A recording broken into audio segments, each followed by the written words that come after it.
Hello viewers, আসসালামু আলাইকুম। সবাই কেমন আছেন? আমরাও ভালো আছি। শবনম ডেইলি ব্লগ থেকে চলে এসেছি নতুন একটি ভিডিও নিয়ে। একটি সিক্রেট সসেস দিয়ে বাসায় বানিয়ে ফেলতে পারবেন রেস্টুরেন্ট স্টাইলে চিকেন সসেস বা নুডলস। প্রথমে একটি কড়াইয়ে পানি বসিয়ে দিয়েছি, তাতে লবণ ও সয়াবিন তেল দিয়ে দিয়েছি। 1 প্যাকেট স্প্যাগেটি দিয়ে দিয়েছি। আপনারা চাইলে ভেঙে নিতে পারেন, তবে আমি ভেঙে দিইনি।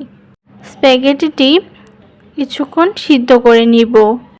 স্প্যাগেটিটি ঠান্ডা হয়ে যাওয়ার পর ছাঁকনি দিয়ে সেকে ঠান্ডা পানি দিয়ে ধুয়ে নিব।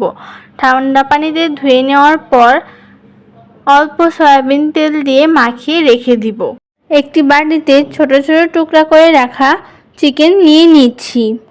কয়েকটি বড় বড় চিংড়ি নিয়েছি, আপনারা এটি বাদ দিতে পারেন। আদা ও রসুন বাটা দিয়ে দিয়েছি। সাদা গোলমরিচের গুঁড়া দিয়ে দিচ্ছি। পরিমাণ মতো লবণ ও মরিচের গুঁড়া দিয়ে দিয়েছি। 1 চা চামচ কর্নফ্লাওয়ার দিয়ে ভালোভাবে মাখিয়ে রেখে দিয়েছি।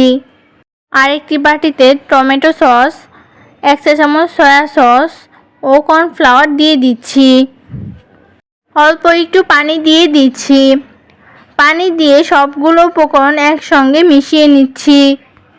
একটি ফ্রাই প্যানে তেল দিয়ে দিয়েছি। তেলটা গরম হয়ে যাওয়ার পর মাখিয়ে রাখা মাংসগুলো দিয়ে ভেজে নিচ্ছি।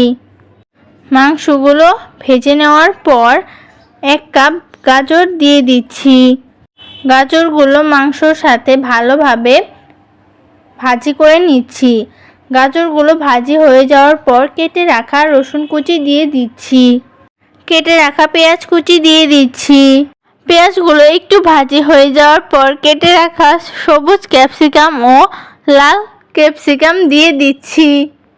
বানিয়ে রাখা সসের মিশ্রণটি দিয়ে দিচ্ছি। সসের মিশ্রণটি দেওয়ার পর সিদ্ধ করে রাখা স্প্যাগেটিটি দিয়ে দিচ্ছি। স্প্যাগেটিটি দেওয়ার পর সবগুলো উপকরণের সাথে ভালোভাবে মিশিয়ে নিতে হবে। সবগুলো উপকরণ একসঙ্গে মিশিয়ে নেওয়ার পর কিছু পেঁয়াজের ফুল দিয়ে দিচ্ছি।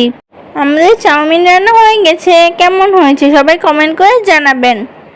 সবাইকে অনেক ধন্যবাদ ভিডিওটা শেষ পর্যন্ত দেখার জন্য।